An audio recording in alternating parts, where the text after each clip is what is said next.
Right. హైదరాబాద్లో వినాయక నిమజ్జనోత్సవం శోభాయమానంగా జరుగుతుంది. ప్రస్తుతం ఖైరతాబాద్లో వినాయక నిమజ్జనం ఎలా జరగబోతుందన్న దానిపై మా ప్రతినిధి అరుణ్ మరిన్ని వివరాలు అందిస్తారు. అరుణ్, చెప్పండి, ఖైరతాబాద్ వినాయకుడు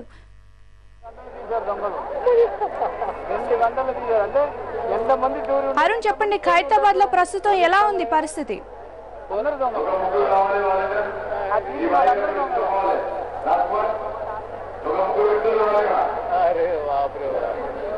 ఖైరతాబాద్ గణపతిని తరలించేందుకు ఏర్పాట్లు పూర్తయ్యాయి. దాదాపుగా గణపతి 58 అడుగుల ఎత్తున గణపతిని తరలించేందుకు పూర్తి స్థాయిలో ఏర్పాట్లు పూర్తి చేశారు. ఇక్కడికి దగ్గరికి జనం రాకుండా పూర్తి స్థాయిలో బ్యారికేడ్లు కట్టి నిర్వహించడం జరిగింది. మరోవైపు ప్రత్యేకంగా ఏర్పాటు చేసిన క్రేన్ తో ఇక్కడ నుంచి తరలించేందుకు ఇప్పుడు క్రేన్ తో పాటు 58 అడుగుల బరువున్న గణనాథుని తీసి ప్రత్యేక వాహనంలోకి తరలించి ఏర్పాటు చేస్తున్నారు. ఇంతకు ముందు పక్కనే ఉన్న తంజావూరు అమ్మవారు, మరోవైపు సూర్యభగవాన్ని ఆల్రెడీ ఒక వాహనంలోకి ముందు పెట్టడం జరిగింది. ఆ వాహనం వెళ్ళిన తర్వాత ఈ వాహనాన్ని తీసుకెళ్లే ప్రయత్నం చేస్తున్నారు. అయితే ఈ తరలింపు కోసం ప్రత్యేకంగా తయారు చేసేటప్పుడే ఒక నిబంధనలతో చేశారు. దాని తరలింపుకు అనుకూలంగా ఈ విగ్రహాన్ని రూపొందించడం జరిగింది. అది అప్పుడు ఎలాంటి ప్రికాషన్స్ తీసుకున్నారు, ఎలాంటి తరలింపుకు ఉపయోగపడదు. గతంలో ఎప్పటి నుంచో విగ్రహాన్ని తయారు చేస్తున్న శిల్పి మనతో ఉన్నారు, ఆయన అడిగి తెలుసుకుందాం. అంటే ఈ తరలింపు, ఇంత భారీ గణనాథుని తరలించేందుకు తీసుకోవాల్సిన ముందు జాగ్రత్త చర్యలు ఏంటి, ఆయన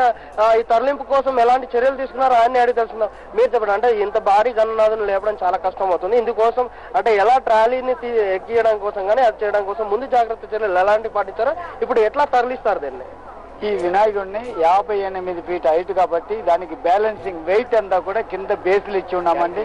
అలాగే వినాయకుడిని తయారు చేసేటప్పుడే అది తీయడానికి కావాల్సిన ఛానల్ ఎలా పెట్టాలి, ఎలా సెట్ చేయాలనేది అన్ని ప్లానింగ్ తో రెడీ అయిందండి. ఎక్కడ కూడా ఎలాంటి ఇబ్బంది లేకుండా వినాయకుడు చక్కగా పైకెక్కి వాహనం మీద కూర్చొని నిమజ్జనానికి ఏ ఇబ్బంది లేకుండా వెళ్ళడానికి కావాల్సిన అన్ని అరేంజ్మెంట్స్ నేను చేసి పెట్టానండి. ఏ ప్రాబ్లం లేకుండా వినాయకుడు ఇంకా కొంచెం సేపులో వాహనం మీద ఎక్కుతున్నారండి. అంటే మీరు ఇప్పుడు వెల్డింగ్ పని కూడా చేశారు, ఆ వెల్డింగ్ బేస్ ఎందుకు చేశారో దాని బేస్ కోసం అంటే ఎట్లా ఉపయోగిస్తారు? అంటే వెల్డింగ్ లో ముందే మేము ఈ బేస్ లో ఈ ఛానల్ అన్ని పెడితే భక్తులకు ఇబ్బంది అవుతుంది. అందువల్ల బేస్ తయారు చేసినప్పుడే తర్వాత ఛానల్ పెట్టి వెల్డింగ్ చేయడానికి కావాల్సిన పద్ధతిలో మేము బేస్ తయారు చేయడం జరిగింది. ఎలాంటి ఇబ్బంది లేకుండా ఇప్పుడు వాళ్ళు ఛానల్ కూడా వెల్డింగ్ చేశారు, క్రేన్ రెడీ అయింది, లేపడం ఒకటే బ్యాలెన్స్.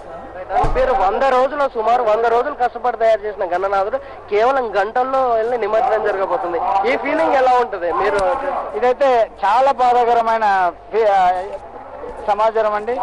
నేను 3 నెలల కష్టపడి చేసిన వినాయకుడిని ఇవాళ నిమజ్జనం జరుగుతుంటే చాలా బాధగా అనిపిస్తుంది. చాలా అంటే మీరు చూసి ఉంటే ఎన్ని రోజులు అంటే హ్యాపీగా ఉన్నా, ఇవాళ బాధతో ఉన్నా. కారణం అంటే ఇంత అందమైన వినాయకుడిని నీళ్ళలో నిమజ్జనం చేసినట్టు నిమజ్జనం చేయడం తప్పదు. ఎందుకంటే వినాయకుడు చేయడమే నిమజ్జనం గురించి చేస్తున్నారు కాబట్టి ఇంకా దేవుడిని తలుచుకొని శాంతి చేసుకోవడమే మనసుని. నిమజ్జనం కాడికి మీరు వెళ్తారా? జనరల్ గత ఏడాది కానీ అంతకుముందు ఏడాది కానీ నిమజ్జనం వాహనం మీద ఎక్కగానే మీరు వెళ్ళి ఇంట్లో ఉండడం మాకు తెలుసు. మరి ఈ సంవత్సరం ఏం చేయబోతుంది? అవునండి, నేను ఆ వినాయకుని నిమజ్జనం చేసేటప్పుడు చూడలేనండి. చూస్తే నాకు ఏడుపు వచ్చేస్తుంది, బాధ ఇంకా ఎక్కువ అవుతుంది. ఆ బాధతో వినాయకుడిని రథం మీద ఎక్కించిన తర్వాత నేను ఇంటికి వెళ్ళిపోతానండి. ఏం చేస్తారు ఆ టైంలో? అంటే రెస్ట్ తీసుకోవడమేనండి, ఇంకా ఏం లేదండి. ఇది ఈయన చెప్తున్నది. ముందు ప్రీ ప్లాన్ గా ఇంత భారీ గణనాథుని తరలించాలంటే ముందు జాగ్రత్త చర్యలు తీసుకొని అందుకు అనుగుణంగానే ఏర్పాటు చేసినటువంటి ఏదైతే ట్రాలీను దీని క్రేన్ ద్వారా ఎక్కించాల్సి ఉంటుందో దానికి సంబంధించిన వెసులుబాటు కల్పించి గణనాథులు భక్తులు దగ్గరికి రావడం కోసం గణనాథుని దగ్గరగా అంటుకొని మరి ముట్టుకొని వాళ్ళు దాని మీద మొక్కు తీర్చుకునేలాగా గణనాథుని కోసం అవకాశం కల్పించినందున తరలించే కోసం ప్రత్యేకంగా స్పేస్ వదిలేశారు. అది కొద్దిసేపటి క్రితం భారీ ఇనుప చువలతోటి వెల్డింగ్ చేసిన అనంతరం క్రెయిన్లకు అనుగుణంగా గణనాథుని మరి ప్రత్యేక వాహనంలోకి ఎక్కించేలాగా ఈ వెల్డింగ్ చేసిన తీరుకి వదిలేసడం జరిగింది. ముందు శిల్పి దీనికి అనుగుణంగానే దాన్ని రూపొందించడం జరిగింది. మరోవైపు గణనాథుని తరలించేందుకు ఏర్పాట్లు పూర్తవుతున్నాయి. ఇప్పుడే క్రేన్ చూడొచ్చు మన విజువల్లో. క్రేన్ కి 4 వైపుల్లో ఏదైతే బేస్ ఉందో ఆ బేస్ ను 4 వైపులో ఫిక్స్ చేసిన అనంతరం ఆ తర్వాత నెమ్మదిగా పైకి లేపి పైనుంచి వాహనం మీద ఇక్కడ పెట్టిన తర్వాత ఇక్కడ నుంచి తరలించడం జరుగుతుంది. ఖైరతాబాద్ నుంచి తెలుగుతల్లి ఫ్లైఓవర్ మీదుగా తెలుగుతల్లి ఫ్లైఓవర్ నుంచి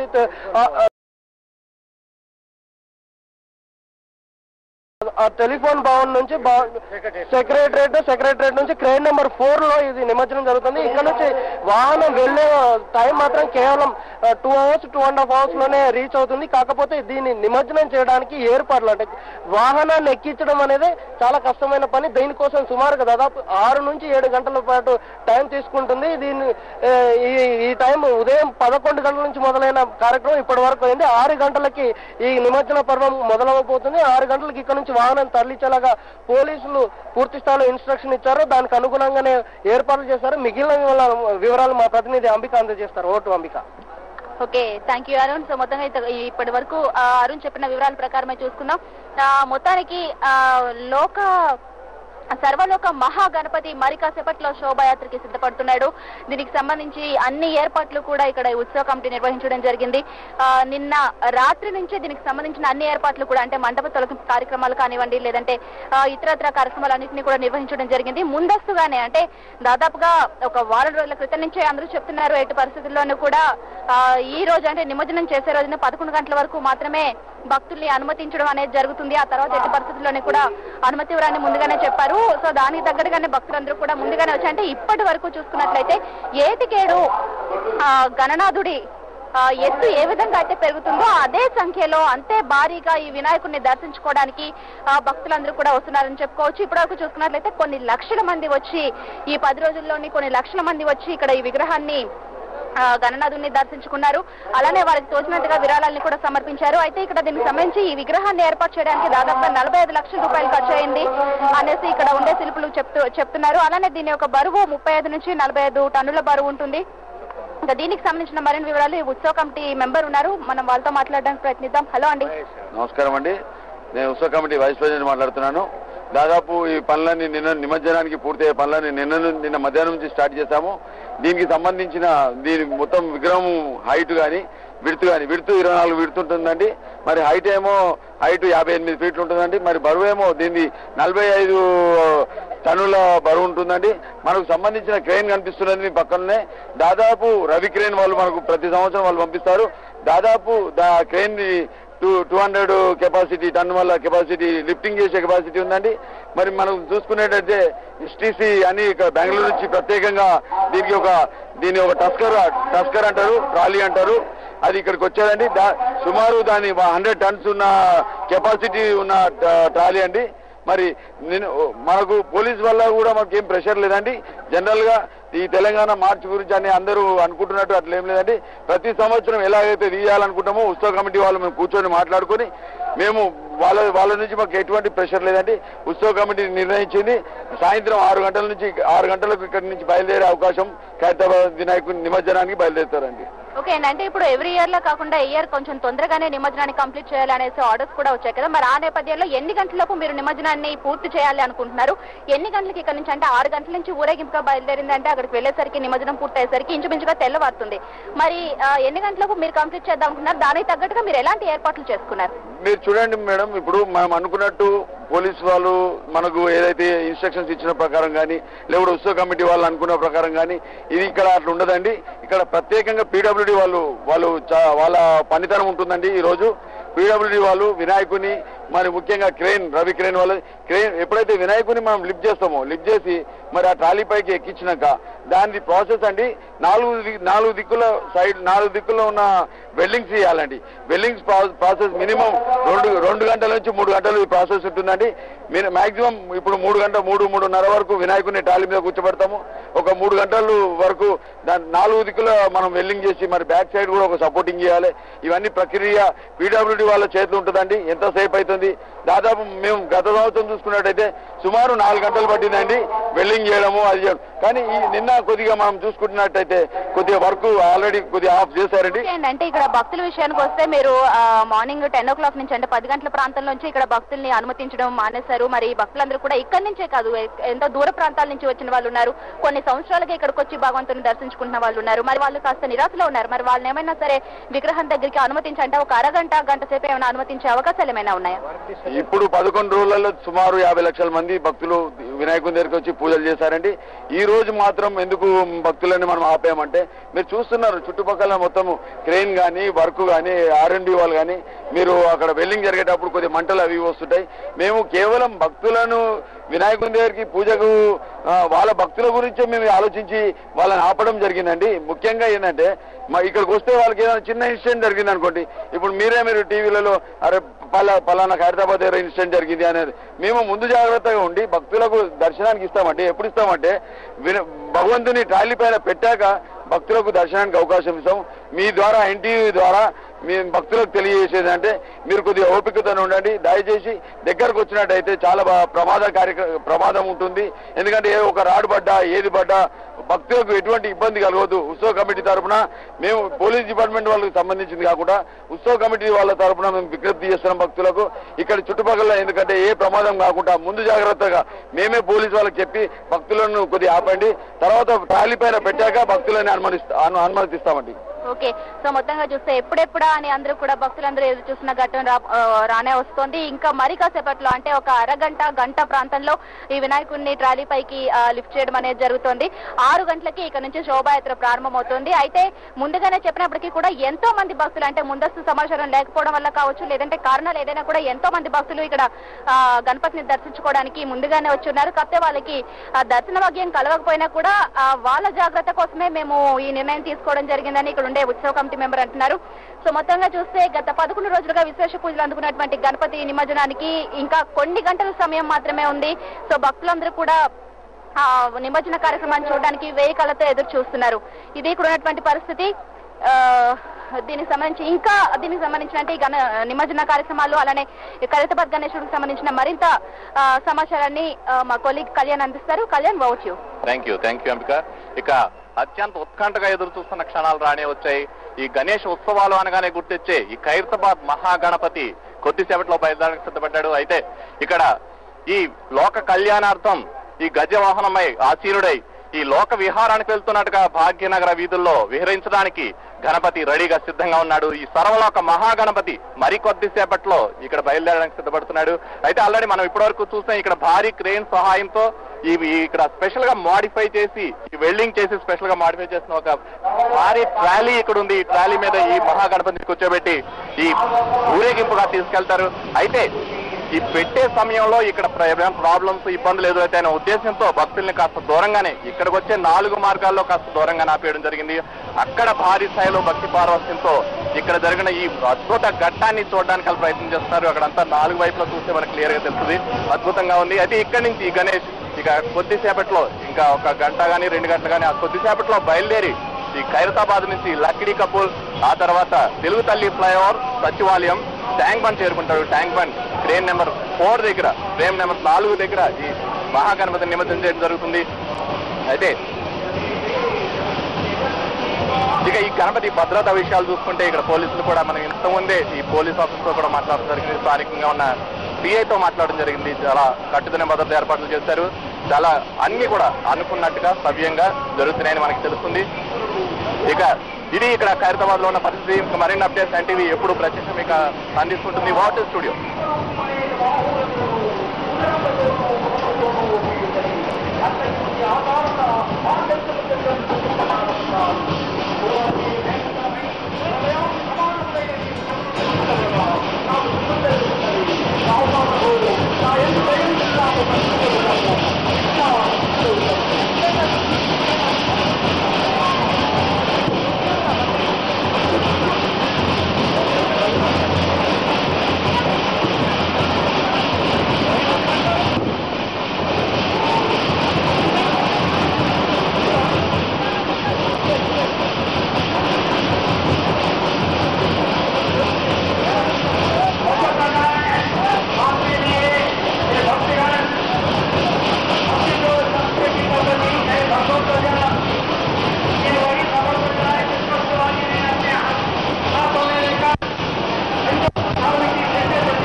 श्री गणेश देव श्री गणेश देव श्री गणेश देव श्री गणेश देव श्री गणेश देव श्री गणेश देव श्री गणेश देव श्री गणेश देव श्री गणेश देव श्री गणेश देव श्री गणेश देव श्री गणेश देव श्री गणेश। ज्वाला सी चलती है आंखों में जिसके भी दिल में तेरा नाम है, परवाही क्या उसका आरंभ कैसा है और कैसा परिणाम है। धरती अंबर सितारे उसकी नजरें उतारे, डर भी उससे डरा रे जिसकी रखवाली यारे, करता साया तेरा हे देवा श्री गणेश देवा श्री गणेश देवा श्री गणेश देवा श्री गणेश देवा श्री गणेश देवा श्री गणेश देवा श्री गणेश देवा श्री गणेश।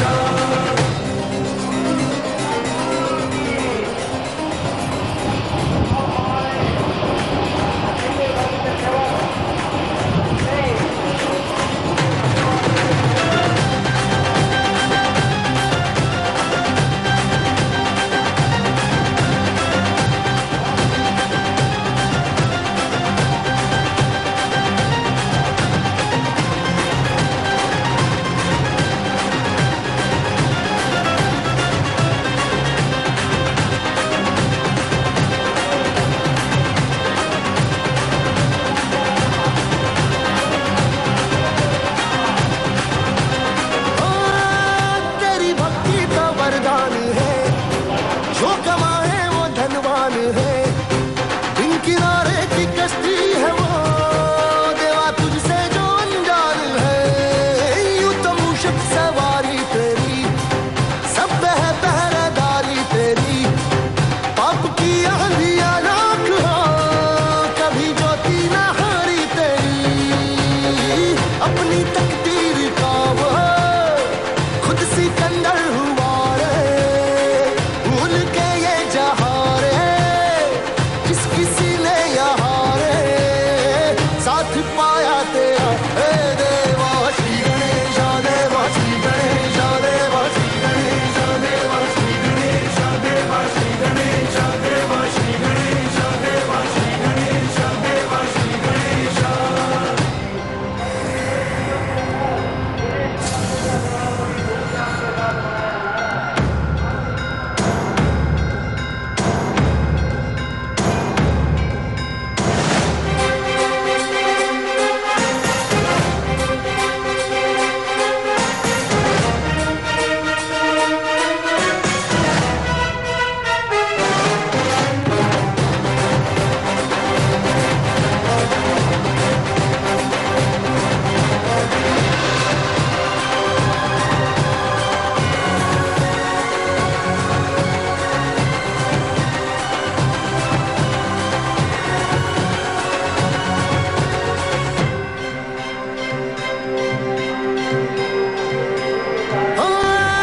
तेरी धूली का टीका किए देवा जो भक्त तेरा जिए, उसे अमृत का है मोह क्या, हंस के विष का वो प्याला पिए। तेरी महिमा की छाया तले काल के रथ का पहिया चले, एक चिंगारी प्रतिशोध से